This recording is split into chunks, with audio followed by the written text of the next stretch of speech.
Hello friends, आप सभी का स्वागत है आज के इस वीडियो में। और आज के इस वीडियो में हम मोहम्मद गजनी के बारे में पढ़ने वाले हैं।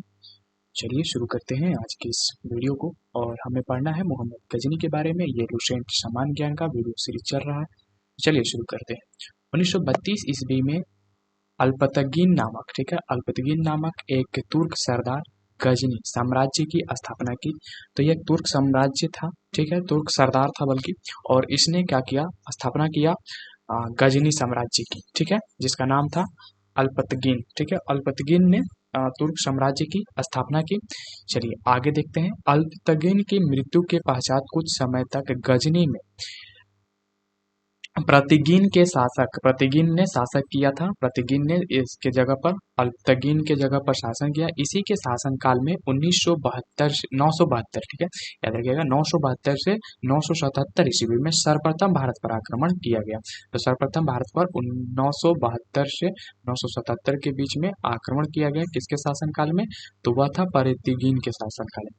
चलिए आगे देखते हैं। सर्वप्रथम तुर्क के आक्रमण के समय पंजाब में शाही वंश का शासक जयपाल शासन कर रहा था। तो जब तुर्क ने पहला बार भारत पर आक्रमण किया, उस समय पंजाब में जो शासन था वह शाही वंश का था और उस राजा का नाम था जयपाल। तो जयपाल के शासनकाल में प्रथम तुर्क आक्रमण होता है। चलिए आगे देखते हैं। अल्पतगीन का गुलाम तथा दामाद सुबुक्तगीन था। ठीक है, अल्पतगीन का गुलाम तथा दामाद दोनों था, वह सुबुक्तगीन था। और जो कि 977 ईस्वी में गजनी की गद्दी पर बैठा। महमूद गजनी सुबुक्तगीन का पुत्र था, जिसका जन्म 1 नवंबर 971 ईस्वी में हुआ था। तो यहाँ पर दो तीन चीजें आपको याद रखना है। चलिए देखते हैं पहले कि अल्पतगीन का जो दामाद था उसका नाम था सुबुक्तगीन, और जो कि 977 ईस्वी में बैठा। अब जो सुबुक्तगीन का पुत्र था मोहम्मद गजनी, और मोहम्मद गजनी कब गद्दी पर बैठता है? इसका जन्म कब होता है? जन्म बताया गया है, जिसका जन्म 1 नवंबर 971 ईस्वी में होता है, मोहम्मद गजनी का। चलिए आगे देखते हैं।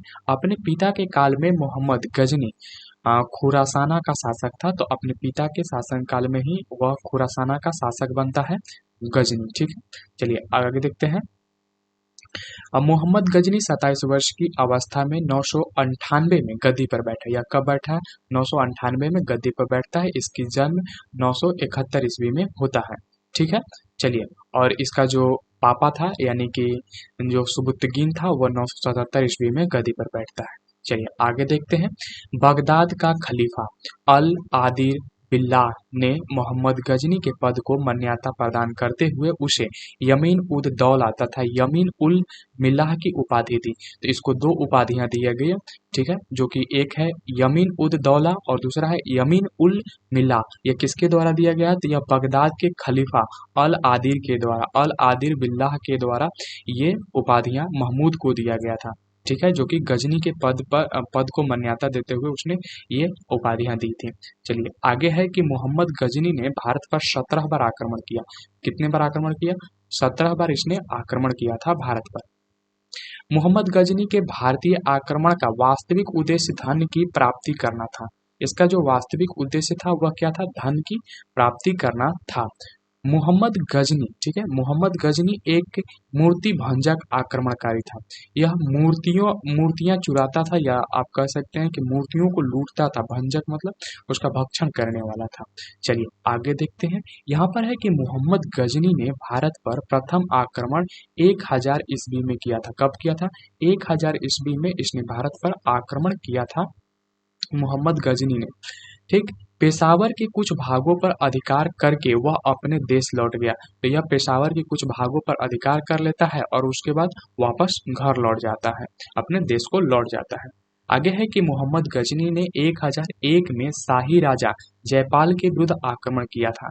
तो शाही राजा जो था जयपाल, उसके विरुद्ध इसने 101 ईस्वी में आक्रमण किया था और इसमें जयपाल की पराजय हुई थी। आगे देखते हैं। मोहम्मद गजनी, ठीक है, मोहम्मद गजनी का 1008 ईस्वी में नागरकोट के विरुद्ध हमले को मूर्तिवाद के विरुद्ध पहली महत्वपूर्ण जीत बताई जाती है। तो 1008 में जब इसने नागरकोट के विरुद्ध हमला करता है और उसको क्या बताया जाता है, मूर्तिवाद के विरुद्ध पहली महत्वपूर्ण जीत बताई जाती है। चलिए आगे यहाँ पर है कि महमूद गजनी ने थानेश्वर के चक्रस्वामीन के कांस्य से निर्मित आदमकद प्रतिमा को गजनी भेजकर रंगभूमि में रखवाया था। तो यहाँ पर चक्रस्वामीन की जो कांस्य मूर्ति थी जो कि आदमकद की थी और इसको जो कि कांस्य से निर्मित थी उसको कहाँ भेजवा दिया, इसने गजनी में भेजवा दिया था। ठीक है, प्रतिमा को गजनी भेजकर रंगभूमि में रखवाया था। और ये भी याद रखिएगा कहाँ रखा था, रंगभूमि में रखा था। चलिए आगे देखते हैं। महमूद गजनी का सबसे चर्चित आक्रमण 1025 ईस्वी में सोमनाथ मंदिर जो कि सौराष्ट्र में है, ठीक, सौराष्ट्र पर हुआ। इस मंदिर की लूट में उसे करीब 20 लाख दिनार की संपत्ति हाथ लगी। सोमनाथ की रक्षा में सहायता करने के कारण अहिलवाड़ के शासक पर महमूद ने आक्रमण किया। देखिए यहाँ पर जो आपको याद रखना है वो रखना है कि महमूद जो गजनी था इसका सबसे चर्चित आक्रमण 1025 ईस्वी का था और ये जो आक्रमण था वह सोमनाथ मंदिर पर था। ठीक है, सोमनाथ मंदिर पर था और इसमें इसने 20 लाख, ठीक है, 20 लाख दिनार की संपत्ति इसको हाथ लगी थी और सोमनाथ मंदिर की रक्षा करने के कारण अहिलवाड़ के जो शासक थे उस पर भी महमूद ने आक्रमण किया था।